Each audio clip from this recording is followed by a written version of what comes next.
everything fast, but let's break it down slowly, and then teach the child how to do the toilet independently, that's by themselves. So the first thing, I will first start with kids with speech delay. Like if I think that will be like a right place to start. Avoid the presentation, but I'll just show you this visuals if you can see. So for the kids with speech delay and kids who don't know to initiate their needs or something, I use this visuals. Like it will be really good to use visuals for the children. I know verbal communication is still important, but in terms of cognition, I would always use the visual so that the child knows that they, instead of pulling your hands, they should be like amma or appa, or be like, I want to go to toilet. And you can also tell them what toilet is their personal space, and this is like a building communication as well. So first thing I would suggest for the kids who cannot indicate, to have this visuals at home or including any therapy center. So when you want to take them to toilet, instead of just pulling them, they're like, we are going to the toilet, we are going to the toilet. So they know, okay, this is toilet, I need to initiate. Like many parents will be like, my kids are not initiating, they are not coming and telling me, instead they're just pulling my hands. So I'll start with this visual. It will be always good to have this visual at home or including the therapy place. So you stick it over there and start asking them to request, I'm like, they should know to request you for the toileting. And the second thing is, many parents use potty seats, because that's the first thing they think. But I would say not to use potties, but instead use a small stool. So I can show you. So the feet is on the ground. And also for kids who have gut issues or any kind of interception issues or constipation and other things, it is always good when their feet is touching the ground. So in that way, even if they including the constipation, for kids who have constipation, they should always have this right interception skills to know their body signals. So first thing is making them sit in the toilet, if it's Western or Indian or anything, but the feet should always touch the ground. And second thing, for the kids who are very afraid to sit in the toilet, you can always use the small toilet ring that you can have. And the third thing is the timer. Timer is a good thing. Before you even start teaching them toileting, it is always good to have timer, not exactly timer. You can just make a child have the sitting tolerance in the toilet, even if it's not coming or not coming. Just ask them to sit in the toilet and count 1 to 10 counts, like 1, 2, 3, 4, 5, 6, 7, 8, 9, 10. They should sit and then move out of the toilet if the child is a bit high on the hyper level I'm talking about, because each time they know how to have the sitting tolerance in the toilet, it is good for their gut issues as well. And also teach them the whole process of toileting, like putting the underpants, pulling the pants up, especially for girl kids. I would always tell, it is always important to teach the independence skills for both. I mean, like, it's there's no differentiation here, but for girls and boys it kind of varies, because of the sensory issues as well. So it's always good to teach them the whole skills. What I do for the girl, like I have this visuals for the girls that I use in my workplace. I teach the, like, some kids will not have the eye contact, but still they know they are very good with their routine. They know, okay, I pulled my pants down, I pulled down my underwear, uh, I started spacing. Yes, yes, yes. Yes, it has a Velcro tape. So all these things I'll be sending you in the after the workshop. uh, so this is the thing that I teach the children. So again, this all these whatever I am talking about, this ADL, it has communication also related.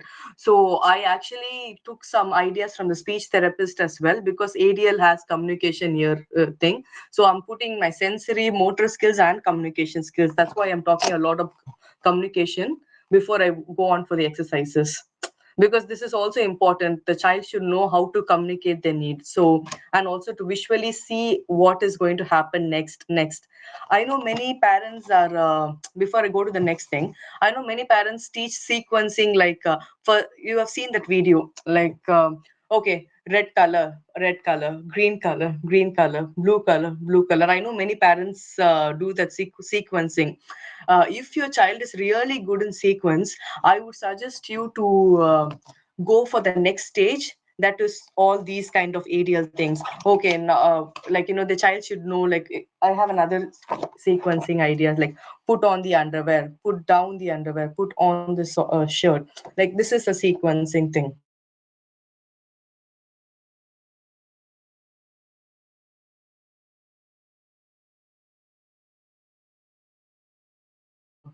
Toileting things. So if your child has sensory issues, I can tell for the girls with sensory issues, sometimes few kids do not like their underwear and it can annoy them. So tight shorts can be owned for kids, not for the girls alone, it's also for the boys. um, like they can actually, instead of wearing just the underwear, you can wear a tight shorts, because that will give them the deep pressure, and it will also give them, make them regulated when they go out, when you go for a mall or something. Instead of just the underwear, you can wear tight shorts. And one more thing, you can wear jumpsuits, or you we call it onesies, where you have it like a bit tighter side. In that way, it's more like a body sock, so the child would be a bit regulated. And the second thing is, boys with sensory issues. I know, like, boys like going to the toilet standing up, but then I would always teach, if you're teaching your boy child to do toileting, it's better to make him sit and learn than to stand. So this is one of the things that you can do in regards to the toilet. And second thing is, always, if your child is in nappies, not if your child is in, I mean, like if they know that so whole skills, it's okay. But if your child is in like nappies, then it's always good for them to, like, not in the toilet, but if, even if they should remove it and put it. Like, each step is very, very important. Have your child to know how to flush the toilet. That will improve their fine motor as well, like the resistance. And also, like, the whole trip is very comfortable for the kid. Yes, so this is the exercises that we can follow for any sort of toileting skills. Please ask, if your child is not able to understand the whole concept verbally, whatever I mentioned, you can start with this. First is to teach them sit to stand, at least 10 counts. And second thing is sitting in the toilet with tolerance. Like, you can keep that as a goal. You don't have to say, like, oh, I don't know, my child is not able to toilet themselves, they're not able to do the independent skills by themselves. Instead of that, just follow these small steps, and slowly that will build up into their whole ADL skills. So first thing is sit to stand exercises.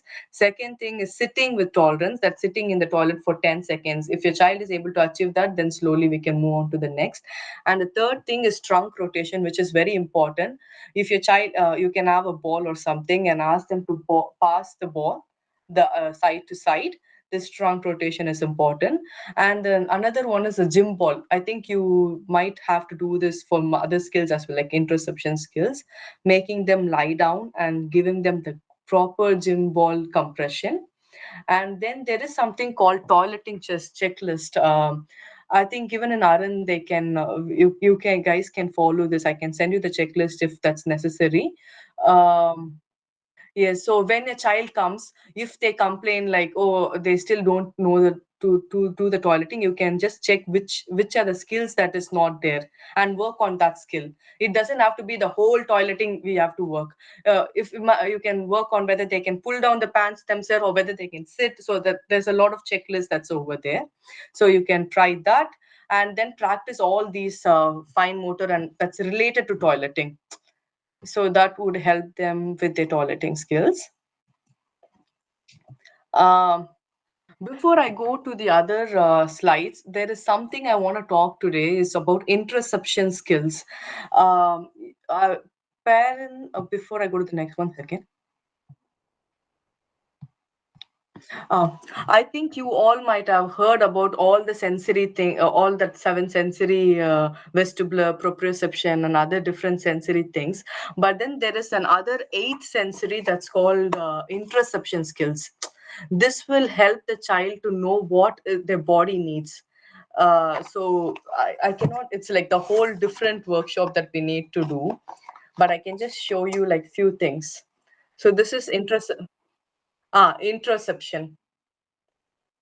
So this is just a brief introduction I'm telling, so that you will know because when it comes to different, like including, like, knowing good touch, bad touch, including to know, oh, if that kid is bullying, or including to even if they have to understand the emotional, oh, that person is showing hatred, or I'm feeling scared, I want to go to toilet, oh, I should not touch my private place. All these things are tied up to interoception.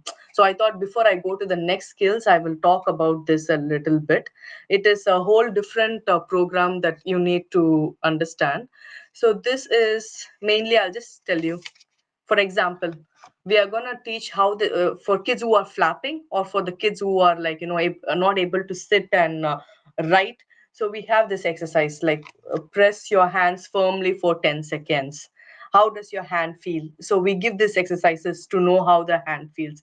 It feels hard or soft. I know few kids cannot communicate, but it's good for the child to have that, like the pressure, or to understand the body is having this pressure when they fold their hands. um, so like this, it has for like literally everything: hands, legs, mouth, eyes, including the bladder and brain and kidney, like literally everything. So I just thought I will give a brief introduction about this, but this can wait.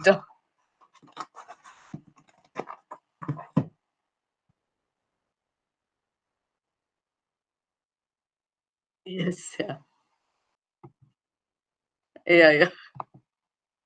I'm sorry if I'm going really fast. Should I slow down, because I talk very fast?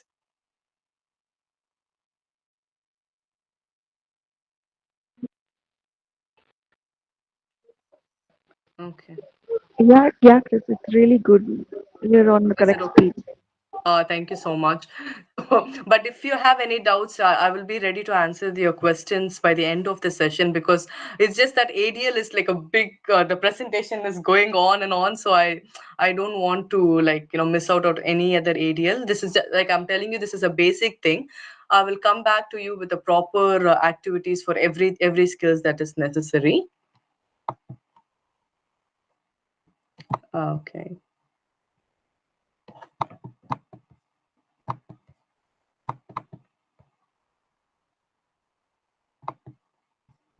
Okay.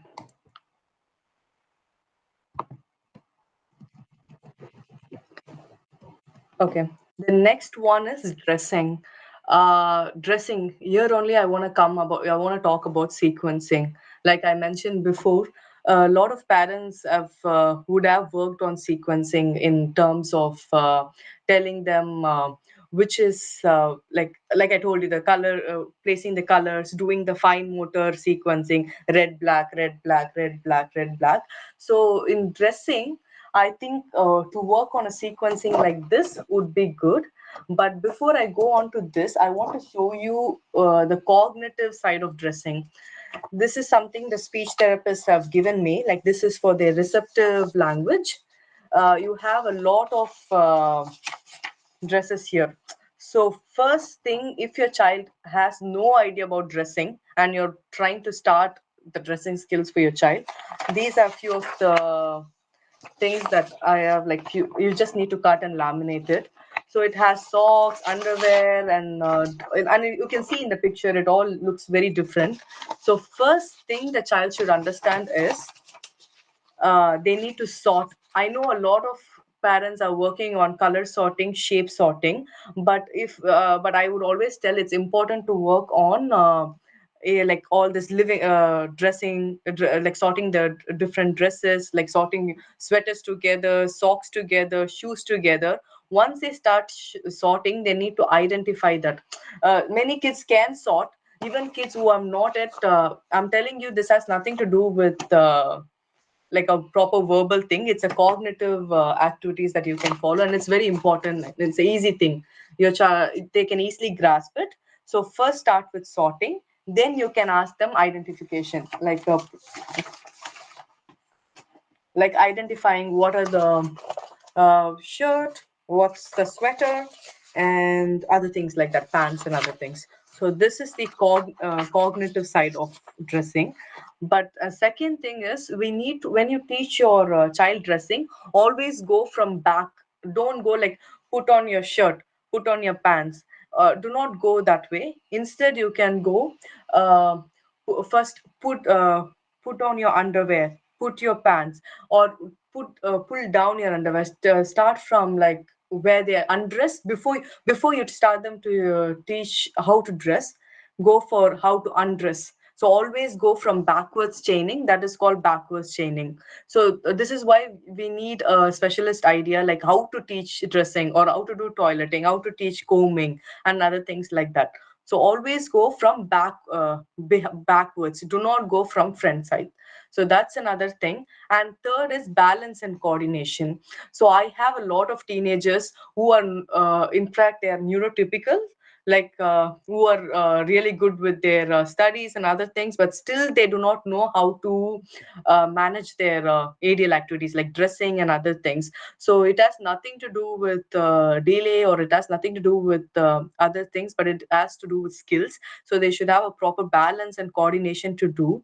So I've mentioned TheraBand and hula hoop. So here you can teach them to get a hula hoop. It's like a round hoop that asks them to go in, out. And even if you're going to teach, if your children are doing this physical activities, try to incorporate these sort of activities, because it will benefit them in their goal. It will benefit them like in a goal. Like you might be wondering, okay, I'm teaching my child to do this hula hoop up and down, but what way is it helpful?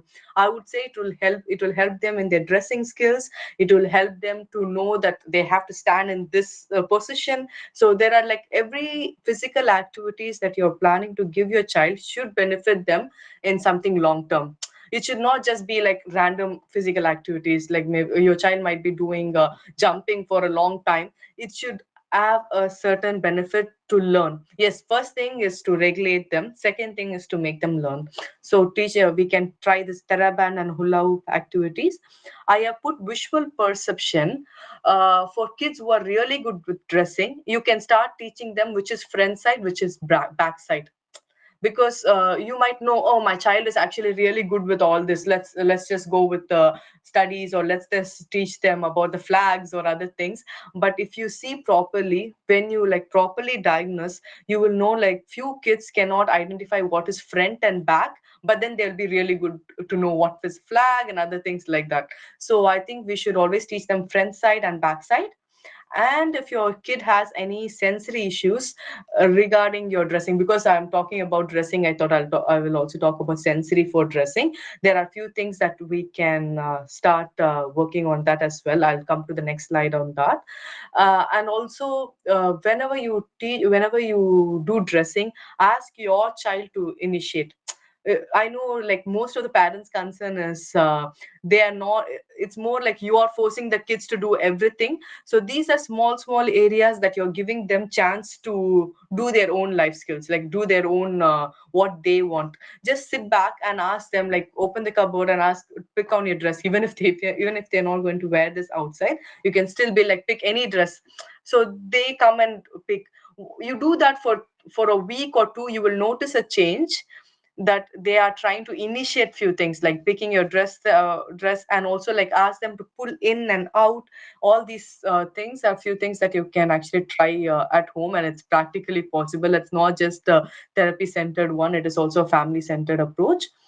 And yes, if your child doesn't know anything about dressing, that is like they're literally standing, then you can use the first thing. Start with having loose t-shirts to pull it out, and elastic, like the pant belt should be a bit loose, and also like velcro shoes. Always start from simple. That's what I mentioned, like just do the simple one before the hard one. And if your child is a sensory seeker, you can always try, even it's not just uh, before dressing, but also during the bath. You should always massage their arms to legs up to down before you try to dress them. And if you're aware of this Wilberger's brushing protocol, you can use that for the kids who are restrictive to for certain dresses. And We yes. are talking about. We are not able to see the presentation because you're telling Oh, some points from the slide. okay. One second.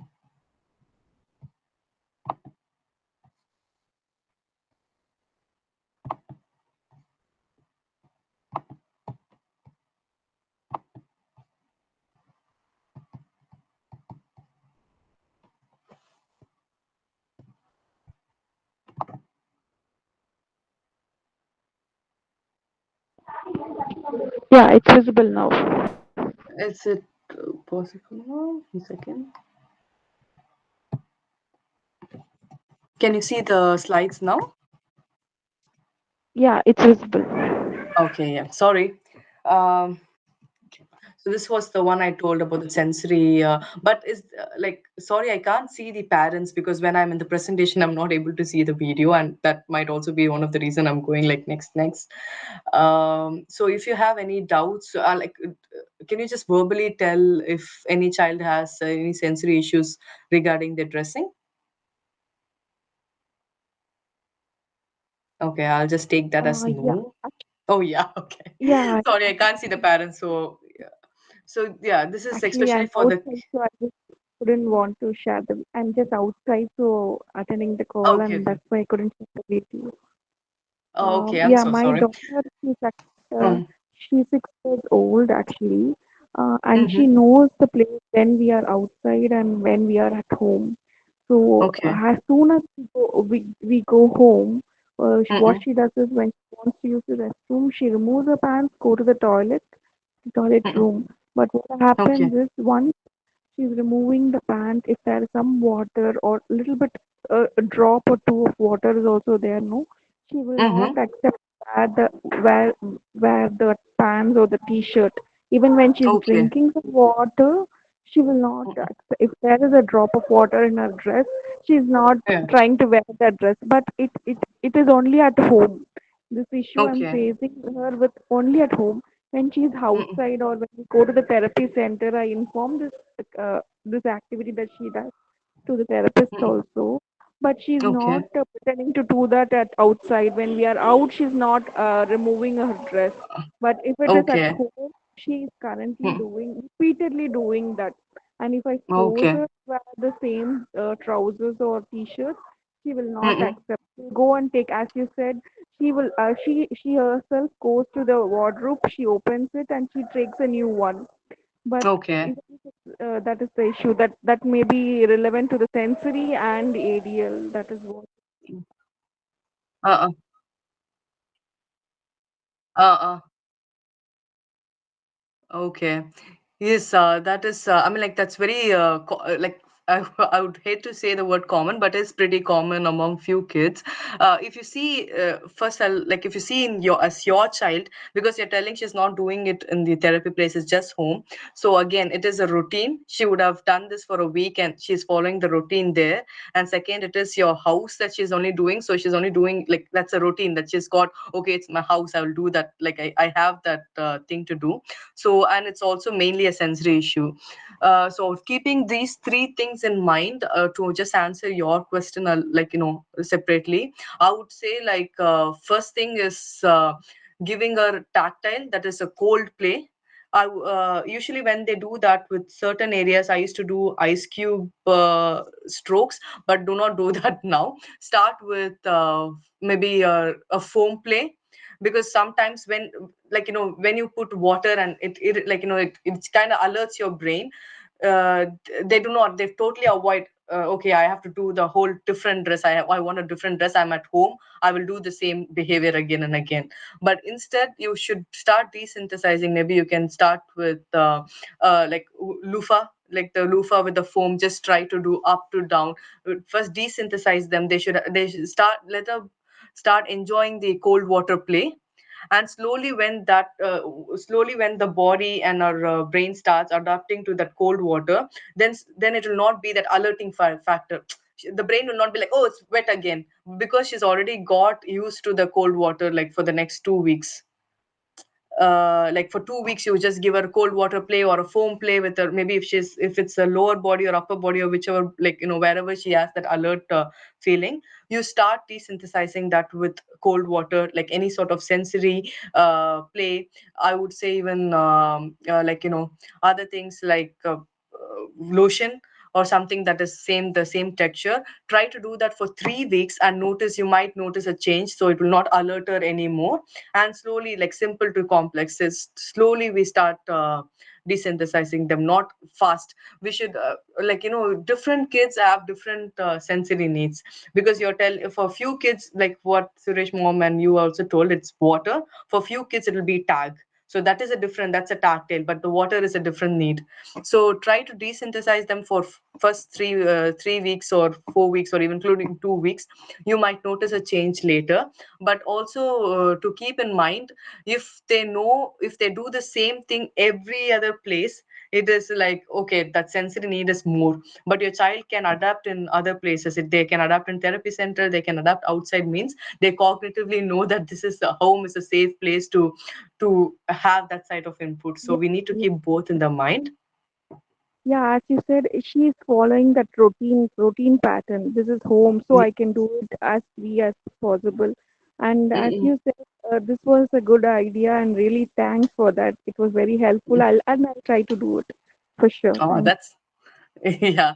And before I even go to the slides, I always wanted to tell routine is, many people think that is a disadvantage, but I would say routine is a really good, like it is, you see it as a strength. You should always see certain areas of your child as a strength.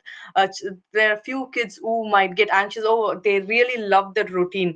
Today I'm getting up, I'm going home, then I'm going to therapy center, I'm going to playground. But suddenly you introduce like, oh, today you're going to marriage, and suddenly you take them for a wedding, and that's when they go off. So we should know how to, that's like a total whole presentation that I need to talk about routine. But then it's just keep this in mind.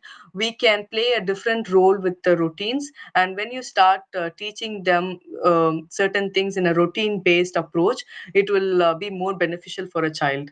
So that's another thing. I use visuals, and or I just be like, strike, strike, strike, this finish, that finish.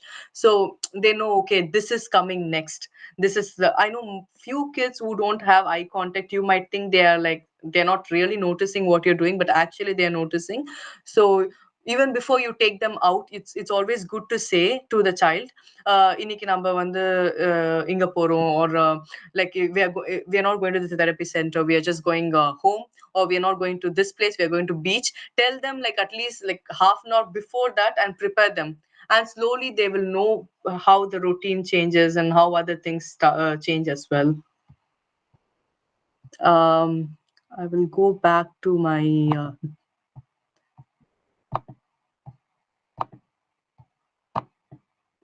can you see?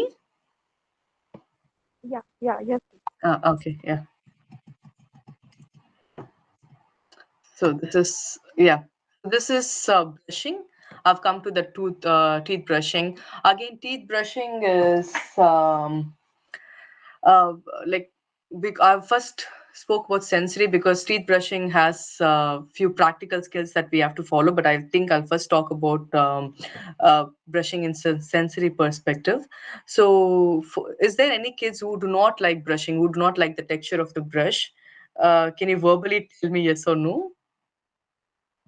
Yes, my kid is not Okay. accepting the brush. Okay. So so we'll first talk about the sensory side of it. So yeah, there are most of the kids who do not like the texture of the brush inside, and that is all. Again, first thing, there is a reflex things as well that is related, but reflex is, again, we can keep that on a whole. We'll first talk about the sensory. The first thing is, when they have a sudden texture inside, they might totally avoid it. So to help them regulate the sensory system, we need to start with, if you can see my video, you can just see what I'm doing. First, rub the cheeks and lips in this way, just around their mouth, firm but gentle pressure. And please do not put electronic toothbrush inside the mouth. It should always go outside the mouth, not inside. Because some parents, I think, in Google it says it's good to use the electronic toothbrush inside the mouth. But sometimes what happens, it's only for certain kids, not for all the kids. They become overly alert and they will stop avoiding the to brush the teeth itself. So always start with massage. That's like the proper massage. And there are certain protocols that recently come as well, like OPT and Beckman's protocols, where they talk about it. But you can just go with a simple oral massage like this, and this one, and chin. And then second thing is the vibration. That's the vibrating toothbrush. You can just go from up to down, up to down. Teaching them to do the lip closure, I've not mentioned here, but you can do this as well. Like you can have a popsicle or something and ask them to hold on to that, like over here, so you can give the lip closure. So even when they eat, they need to know how to do the lip closure like that, and a few things like that. And always use mirror when you're teaching dressing, or if they're teaching you teeth brush or toothbrushing or something. Just use mirror to like, so that they can watch themselves, or whether they can reinforce these activities by themselves, because it has a lot of motor things related as well. Okay. Ma'am, could you Yeah. say a little more about spitting? Because my daughter has difficulty with spitting. We've tried Okay. blowing and a lot of those activities, but she's good at blowing. She's also good at sucking. She can drink from a straw. All of that she can do. But when it comes to actually spitting out the paste, she's unable to do that. Okay. Have you ever tried? I mean, like, this is a bit kiddish, but then have you ever tried, uh, like putting something bitter? Have you ever tried when you put something bitter? Does she spit? Does she have that skill Yeah. first? The thing is, she likes bitter stuff. She likes bitter Okay. gourd. She likes all of that. Yeah. Uh-uh. So then I think we need to start with we need to first assess her, because when it comes to oral the muscles, we need to assess whether the child has the lip closure, whether the child can actually open the tongue, close the tongue, or like, do these lateral movements with their tongues, and Mm-hmm. then we see the spitting. But to answer your question, to teach them spitting, you can try this, or you can always go for first try to do like, ice water, hot, like Mm-hmm. ice water, warm water, or sweet and sour. And sour candy is like really what is the I don't know which one we can compensate for a sour candy, but something really sour. So Mm-hmm. you can try that. So in that way, it can give her the oral sensory thing that's needed, and they will start having that like alertness in their mouth. So Okay. that one. And but I would always say, like, first to like, get that assist, because I have you heard of SOS program? No. It's called sensory oral thing, oral approach, but it's called SOS program, where they teach the speech therapists, they teach you how to do the spitting Oh, properly. okay. Yeah, And because even in the thing is, interest. no, go ahead, uh, sorry. no, no, tell me, I'm gonna. Yeah, the thing is, she if she doesn't like some food, she also pushes it out with her tongue. So yeah, so this is what I'm telling, like, you just told me, like, she's pushing out with the tongue, which means I need to Mhm. actually assess her oral system as well, like whether her tongue lateralization, or whether she can lift up and down, and whether Mhm. she can actually teach them, or does she know how to blow? Yeah, she knows how to blow. Yeah, Then you can actually try the straw. If she knows how to blow, then you can try, like, you can try the straw thing as well. Just sucking the straw, and like, take a big straw and ask her to blow a small, what do you call that, pop it or something, like a small yeah, yeah. paper balls, and and blow it out. So she is using the muscles, the same muscle that is needed for spitting. Correct. Because We'll try some that. kids who, yeah, because some kids who do not know to spit cannot blow. For Yeah, them, that's where the assessment. But your child, it's good that she knows to blow. That means she can easily learn that skill, because it's the same muscle that we can work on. done. Okay, ma'am. And Fine. when it Mhm. comes to the interception with the thing, we have like few of the cards for like, wriggle your lower jaw back and forth, like few exercises like that, that will help them to know their oral sensory needs as well. Uh, any other question? Because this is the last thing that I'm gonna go with puberty. Like, I'm gonna start like a small introduction with puberty, but that's all about ADL. I can give you all the resources, but if you have any questions about dressing, toileting, grooming, or anything, you can just let me know right away. I can answer your questions before I go for the small introduction about puberty. Ma'am, may I ask a doubt? Uh, Yes, a sure thing. yeah, while taking bath, ma'am, she's not allowing me to soap under her neck. And she's Uh, always keeping the mouth open so that I indicate her to close the mouth while putting the shampoo. You are swallowing it, she's not following it. So, how to teach her while taking bath? First thing is she's not allowing you to soap her, is it? Yeah, only under the neck part. Under the neck, Under the she's neck part. yeah sensitive. Uh, Okay, sometimes it like few kids they have like certain sense sensitive places like you just told me neck, and Hmm. some kids would not like their earlobes. So I think mainly for your child, if it's the neck, I think Hmm. we need to start like few kids do not like the head as well, so they will not allow you to put shampoo.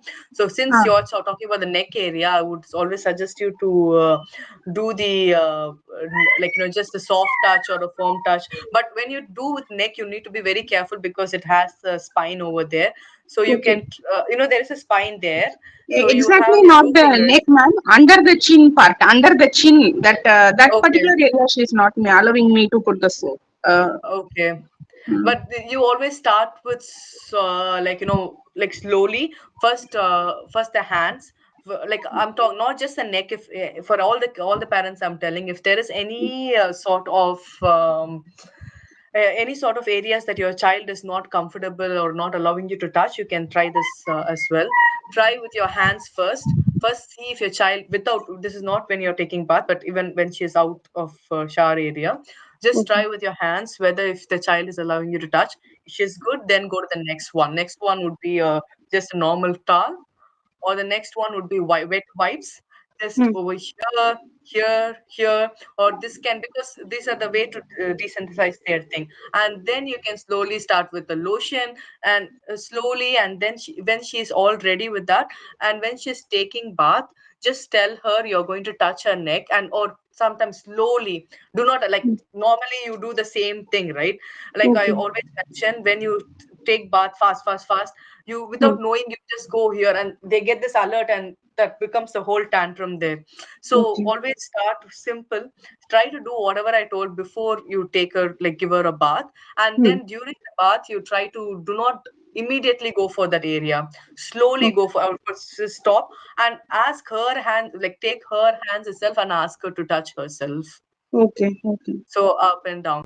And mainly these things were like, especially when these are very sensitive things, we need to be a bit Hmm. alert, because Hmm. when the child is really sensitive to certain sensory system, they Okay. become like really alert, and they'll start showing their tantrums, or it even if it's not going to happen immediately, they will go some other place and think about it and cry again.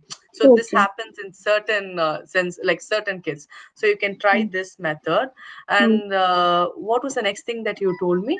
Swallowing the shampoo foam while Ah, pouring water on her head during the bath. yeah, yeah. I always give small commands: close your eyes, close your mouth. She will close her eyes. Follow the commands, like she will close the eyes properly, but she will open the mouth, and she will lick the foam, shampoo foam. Okay, okay. So this is again that's pretty common with a lot. It's again a developmental thing. So many kids, like it is very very common with most of the kids, especially when it comes to all these things like small. But if it's gonna prolong and she's liking it, then first thing is you need to see whether she has a lip closure. When you say close your mouth, she No, wants to most of close the her time lip. she is keeping the mouth half open. The air goes inside. Yeah. Yes, not proper Yes. position. She is maintaining the lips always. Generally, Okay. going outside Uh, also. Mm. Okay, so then means you start with lip closure first, giving her. I would not suggest chocolates and other things, but then Mm. lollipop is a good option too for a lip closure. But if you have some other alternate for that, you Huh, where she can close her mouth, like with that, you can huh. try that, or just a popsicle, that ice cream stick. Just ask her one, Oh, two, three, four, and teach her mm, these things as well. And when you start teaching her or use certain things like a lollipop, you use certain words like that. And okay. then when you go, like when she's taking bath or when you're showering her head, that's Mm, when you use the same language what you taught her. mm, Because our kids, like for example, give, take, no, yes. So mm. these are few words that they learn quickly. So Okay. for example, you're gonna teach lip closure, and Mm, like you're gonna like close your lips. But when you're mm. taking bath, you're like you use some other word they will not be able to understand. So Okay. you always have to, whatever you are training them with, use the same word when you are giving her a bath. Okay. If you're Okay. telling her lollipop as a certain tag language, then you use Okay. the same thing. Initially, So we can practice her with 10 seconds of holding a lollipop. It will maintain okay, closer practice, right? okay, It is yes, a good start you to can begin. develop. Yes, you can Okay. develop your skills according, like timing accordingly. If she can hold on for that, or if she's able to do that, then she needs to know how to sip from a cup, Hmm. like Hmm. not the sucking, not the straw cup, but then the normal cup. She needs to know how to close her lips as well. Okay. Okay, ma'am. So Okay, you ma'am. can Thanks a lot. try that, and don't worry about the foam going inside. It's just it's common, but then sometimes when the kids really like the texture and they do not know to differentiate that it's Huh. not edible and it's edible, they try to do that. So cognitively you can teach her this is yes and this is no.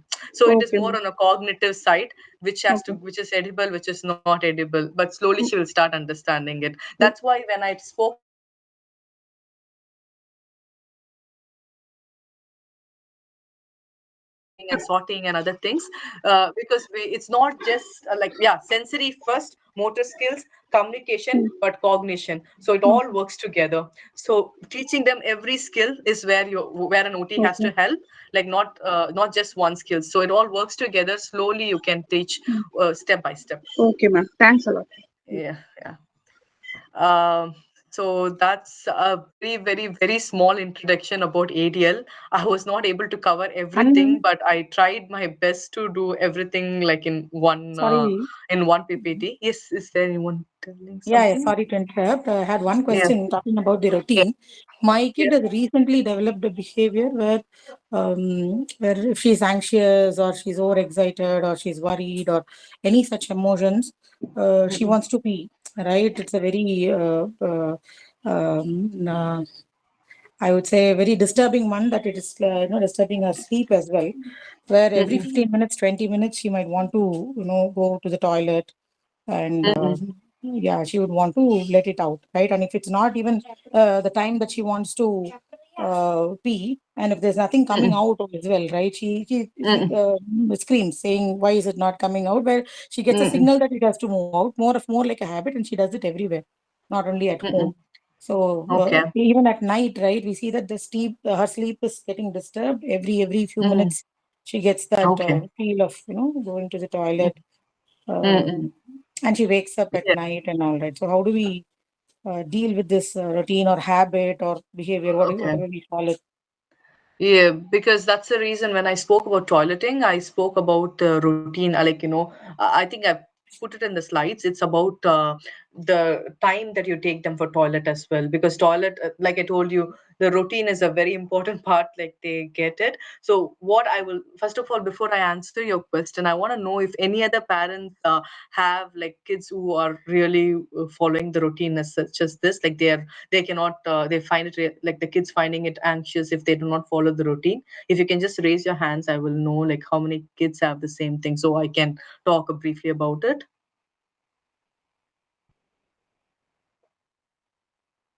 Okay. S- okay, that's awesome.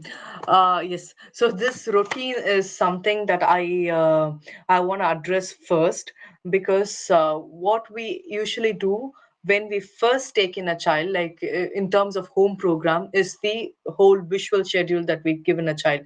So if are you parents aware of the visual schedules at home? Okay. So, answering your question, how to train them with a routine. So, the first and foremost thing that you can do is develop. Like she should have a schedule. Like, is it a she? Like, do you have a daughter? Daughter, it's a she. Yeah. Yeah, So you just have your visual schedules, and can I know her name as well? she's Anjana. Ah, okay. So so Anjana, you can just put Anjana's photo somewhere. Like, I don't have my schedule. Like, I can see if I can. I have it in my laptop, but I'll show you later. So they should have a schedule. It's called visual schedule for home, where like you can practice waking up, school, home, and that's where I put toilet as well. Like it would be something like this. I mean, like more bigger than this. For example, this is your visual schedule. We usually we or some kids like writing. If your kid is like good with writing, you can write it down. But your kids are good with visuals, you can try the visuals. Waking up, toilet, bath, school, therapy, playground, and this. So this stays in your house, in her room, or wherever you want. And the child should know, okay, I'm going to school now, and school's finished. The next thing I want to go, I'm going to the playground, playground over. Now it's time for toilet, toilet finished. And then now it's time for anything, therapy and eating. And in that is where I used to usually put toilet as toilet visuals, so they know the schedule next to next. And do not get scared, this is not something like systematic, or like it's nothing related to your child would be just like that, nothing like that. It's just to make them a bit regulated. We use this visual schedule so that they know this is their routine. Like to answer your question, she has the feel of the toilet and she's getting really anxious or something. So when you give her visually, okay, this is a sleeping time, then slowly she will be able to adapt. Even if she wants to feel, I'm like, even if she feels like this, she knows, okay, it's my sleeping time. So first thing is to train her with a visual schedule. Because if the parent if at all this was available for your parents, and if you're already trained, this would have been a total different thing. But since I don't think most of the parents in India, like I don't think many people follow the visual schedules there. So that again is a big program that we need to run. So that's another thing. But toileting is it's also related to the interception, the feeling of going to toilet. She should know, oh, like to know whether a bladder is full or not is another activity that we need to address. So we have certain activities for kids who needs to know if the bladder is full or if the bladder is empty.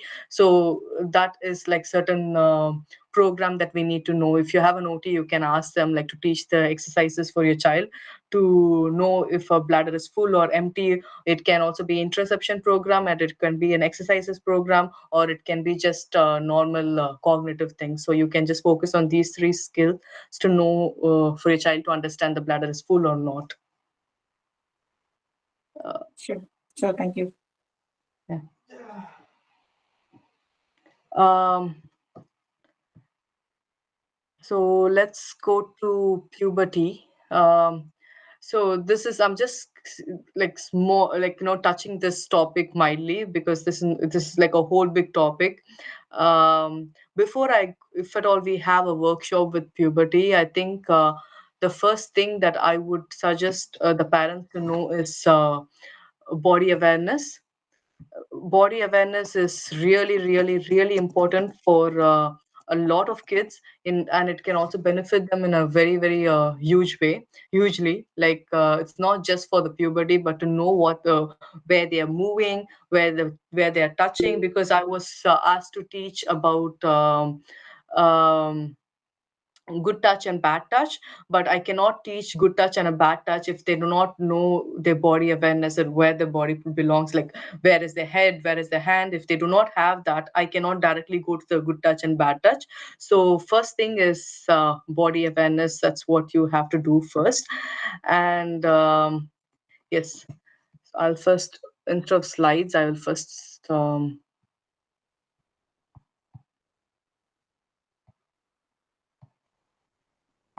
yeah.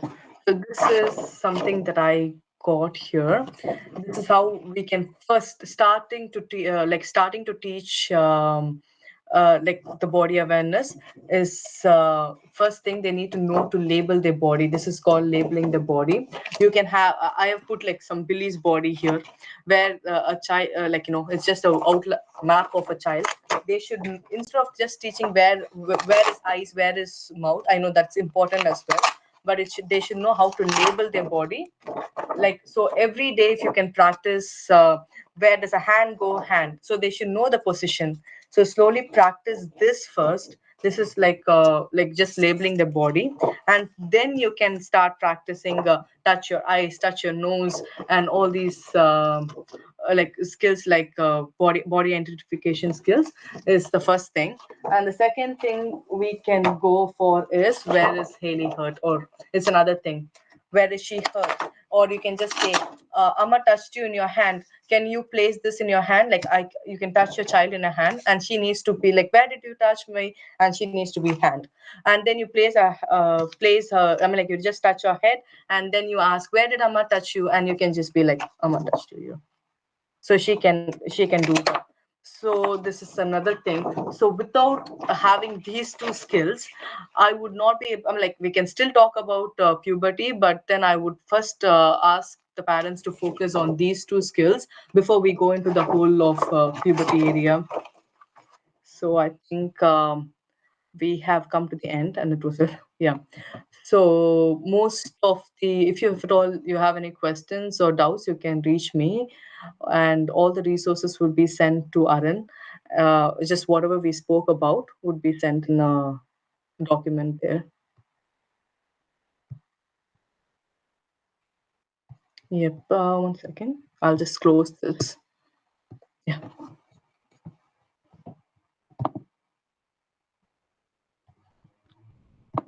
Yeah. Yes.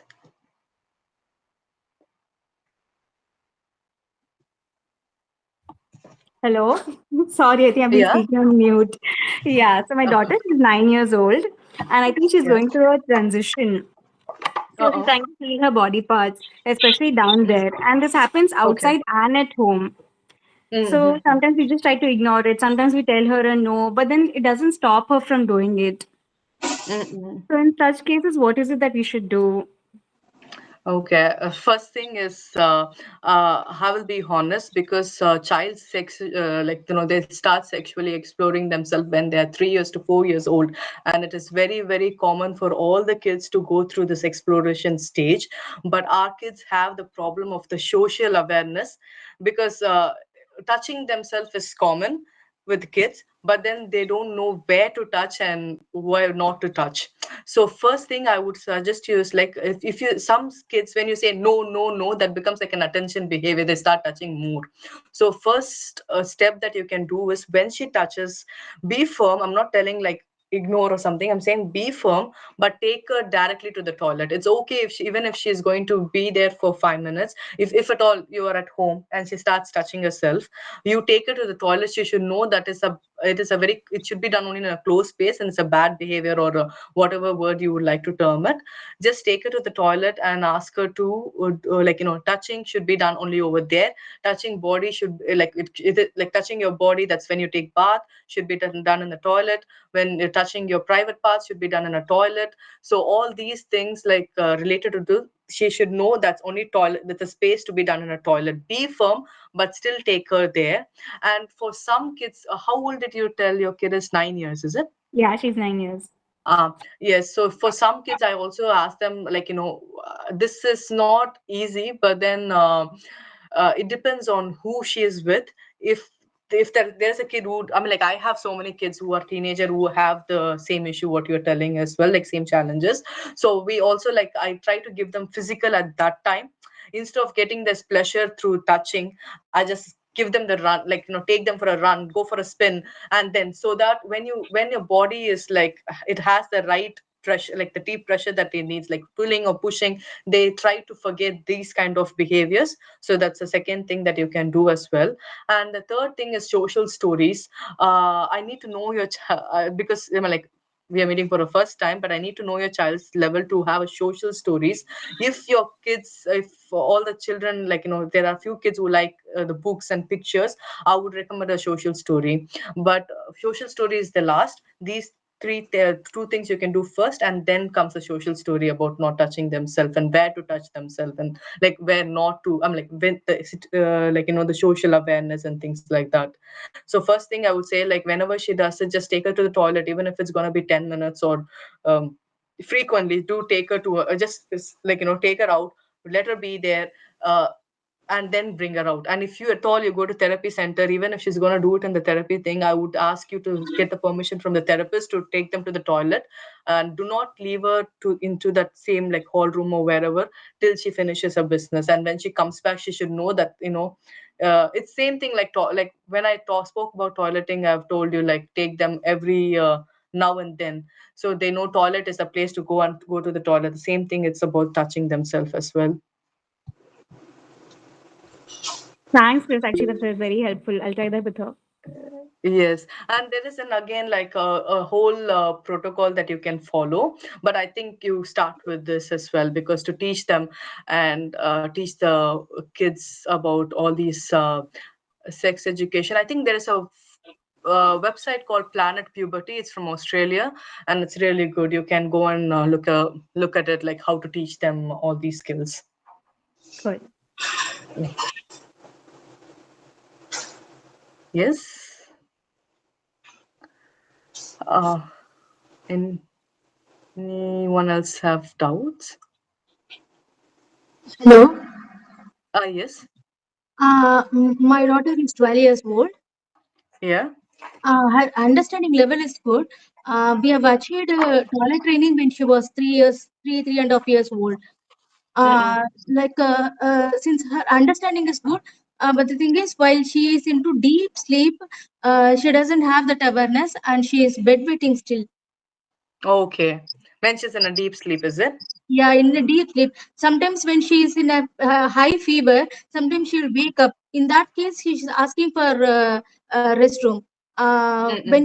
When she is, I mean, wake up, she is asking. When she is in a deep sleep, she is not aware of it, and she is still Okay. bedwetting. Okay. And how old is she? She is 12 years. 12 years. Okay. Uh, the easy solution would be like bedwetting alarm. There is something called an alarm for to teach the child who has this bedwetting issues. Like they place it in their trousers or in the bed where it kind of signals when they bedwet and they wake up and they go to the toilet. So that's an easy solution. If you want an easy thing, you can go for bedwetting alarm. If you want to train her in like for life skills, then you need to understand that is also a sort of a bladder control. Bladder control should be achieved through pelvic exercises, maybe lying down and lifting the pelvic muscles up and down. And there are certain exercises that can help her, like all these bladder and pelvic exercises that can help her. So you can try these exercises. But I would always suggest you to take her to make her sit in the toilet even before she goes to sleep. So that should be a regular routine to go to the toilet before she goes to sleep. Like, does she go to the toilet before she goes to sleep? Yeah, she does it. She does it. Okay. I'm Okay. reducing the water content also. Sometimes she consumes more water before going to bed. Mm-mm. So naturally, I'm reducing that also. But still, in a deep sleep, she is not aware of it. I'm coming up with lot of stories. She is a good listener, so I've given lot of story clues. She understands everything. She narrates everything. But the thing is, in a deep sleep, she is not aware of. The bladder is full and she's not getting up. That's it. Okay, okay. uh, like social stories is good, but I don't think social stories I'm like, if at all you're talking about social stories, I'm glad that she likes the social stories, which is really good for a lot of things. But when it comes to bedwetting or a bladder control, if it is something to be underlined with an incontinence, that's what you call I don't know whether we have incontinence nurses in the hospitals, because they will be able to address this really in a better user perspective than an OT. But if it is related to bladder, you can I'm always sorry. go Who there. should I approach? Because I've Yeah. entered some of the OT persons also, but I couldn't get good results. Like one Okay. of therapists, one in a webinar, they suggested me for OT, and I encouraged 2 or 3 OT persons also. But we have achieved this when she was 3.5 years old itself. Like Okay. whenever we are downstairs, we'll be playing. Even that time, Mm-mm. she'll be running upstairs very fast. I'm telling this when she was 3 years old. 3 years, 3.5 years old, she'll run fast, get into the restroom. So she understands, she's aware of it. But the thing is, Mm-mm. the problem is when in a deep sleep. In a deep sleep, she is not aware of it. She couldn't understand that. Okay, actually, because good that you mentioned now, because I need to tell other parents as well. Uh, So OTs will help you with the functional skills of toileting, maybe how to make them indicate, or how to make them sit, and what are the other like interoception, sensory issues, and these things. But if it is related to bladder, if your child has the bladder like this, if you think it is a bladder issues, always when you talk about toileting, rule out that if it is a bladder issue, then they need to make a then you need to contact an incontinence nurse. I don't know whether we have incontinence nurses separately like that, but it's called they are called incontinence nurse, where they treat where they have knowledge about their bladder control and other bowel issues. And the second thing is pelvic exercises. That's a PT. Like if you think it's a pelvic floor, but I don't think kids will need that. Like they are too small to have pelvic issues like that. But a PT will help you with the pelvic. But if you think it is a bladder, the water, they have all the skills, but still the bladder is full, or they are not able to indicate, and still their bed wet, then I would always tell you to contact incontinence nurses. And then if they rule it out, and then I think you go back to OT, because OTs will teach you the functional skills on how to do the toileting, sensory issues, or teach the child how to help them like with their toileting skills, but then they would not work with their bladder or bowel issues. Okay. Yeah, so if it's bedwetting, but that same thing, if someone comes to me for like here I'm talking about, if someone has a problem with the toileting and they come to me, all I can do is I suggest them all, because countries in different countries they have different protocol. Here they have all these equipments ready, like bedwetting alarm, and the like how to teach have a toilet seats for them. Another thing, like equipment wise, I do the funding for them. Like I can suggest, okay, there is this device, go and buy it, or like all these things. But I cannot tell them, okay, I cannot diagnose with your bladder, because that should be done by a nurse or a incontinence nurse or a doctor or someone. So they will help you with that. But if they rule it out, then I think you come back to OT, because it's a functional skills. Your child should learn the behavior. uh, but I would suggest you to try, first you try with yourself, like try to do these exercises, squattings, half squats, the leg rises, and teaching them the routine on sleep, and then wake up, like one, because I think there is a study that if you can only go to toilet once when you sleep, it should not be twice. So there are certain studies, like evidence based studies, when it comes to toileting like that. So first try yourself, do exercises, do the functional skills, teach them the routine. And if it still doesn't work out, and I think you can rule that out, so you will have that, okay, I have gone to the right person. Okay. Thank you. Yeah. Thank you. Ma'am, I have a doubt, ma'am. Can I? Yeah. Yeah. Yeah. Yeah. Oh, sorry. It's fine, I will just yes, Mm, yes, I will okay. answer her question, and we can end the session. Okay.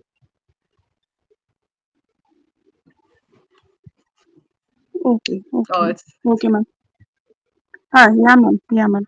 Ma'am, during sleep, it's not regular habit for her. Sometimes during her sleep, she keeps the hands between the thighs and give a pressure and sleep.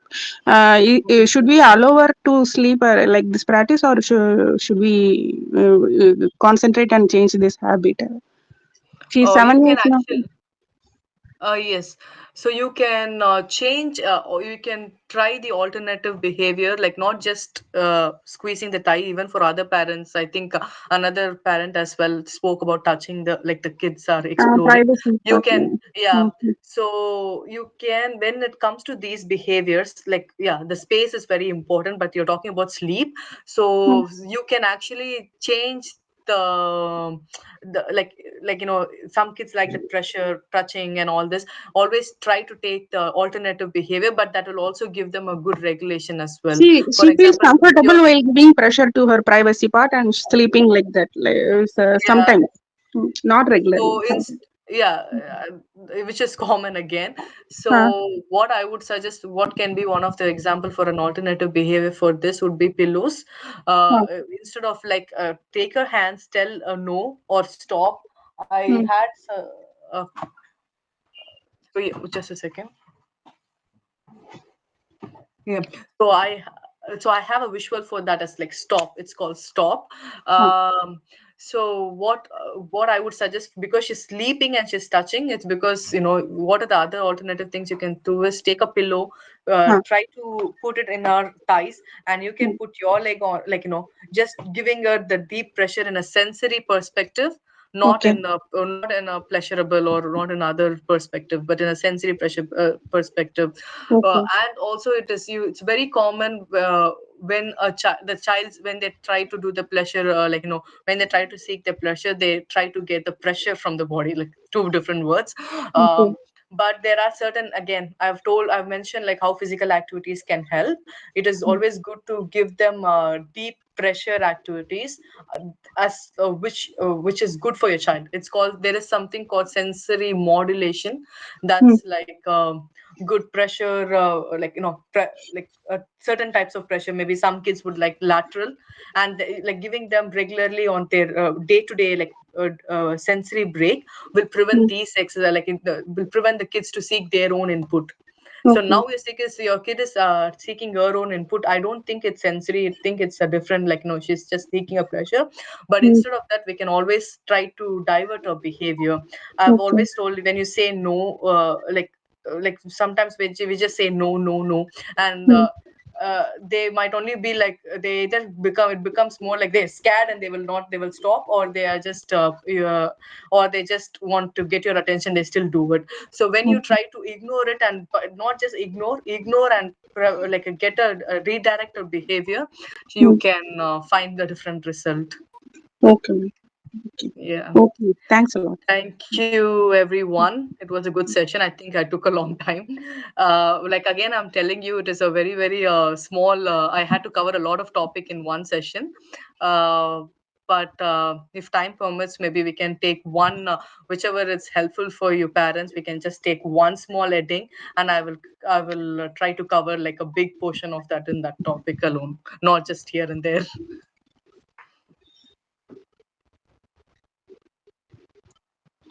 Oh, no, not night. It's just like it's just 7, so it's yeah, and it's a weekend, so I was able to make time. Uh, uh,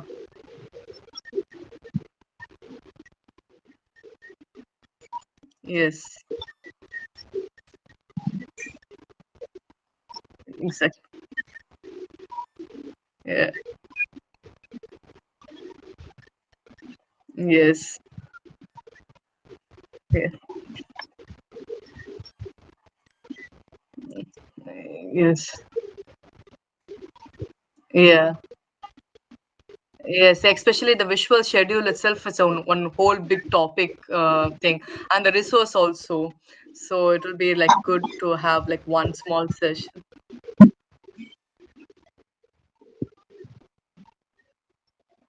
Mm. Yes, awesome.